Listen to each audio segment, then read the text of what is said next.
Marcus Tullius Cicero. He was a pretty interesting guy. He achieved the seat of praetor, quaestor, and consul, completing the cursus honorum. He was also alive at the same time as other famous Romans, like Caesar and Cato the Younger. But I'm not here to talk about that. No, I'm here to talk about his writings. Cicero's literary works can be divided into three different categories: letters, philosophical texts, and his speeches.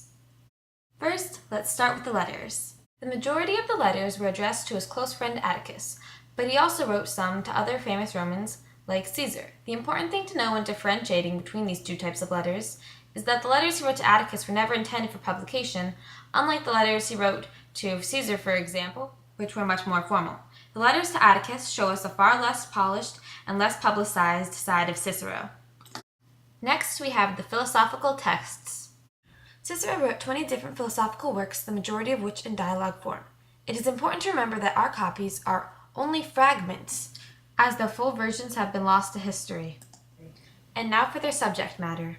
The thing about Cicero's philosophical texts was that they weren't really new ideas, or at least that's not why they're important. No, they were either 1, political ideas, like the majority of what Cicero wrote, or 2, translations of Greek ideas. This is important for one crucial reason. Translation means preservation, and preserving Greek ideas made them available to future generations, which had a huge impact on philosophy as a whole. And now for speeches. Cicero's speeches covered a wide range of topics, from Roman social life to politics.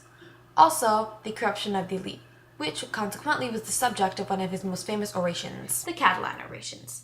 Now, Catiline was a corrupt Roman bureaucrat who had plans to overthrow the Republic. And we all know how much Cicero loved the Republic. Anyway, this will most likely be covered in the other presentation, but here's some background information. Catiline ran for consul. That didn't exactly work out, so he decided to overthrow the Republic, or at least attempt to. And Cicero did not like this very much, and he wrote a series of 4 speeches against him, which ultimately led to Catiline's demise. Moving on. Here are 2 quotes from Cicero. "The life of the dead is placed in the memory of the living. Friendship improves happiness and abates misery by doubling our joy and dividing our grief." Let's review our need-to-know facts. Number 1. Cicero is known for his letters, philosophical texts, and his speeches. Number 2. Most of his letters were addressed to his close friend Atticus. Number 3. Cicero's speeches focused on political, social, and intellectual life of ancient Rome, and a bit of the corruption of the elite.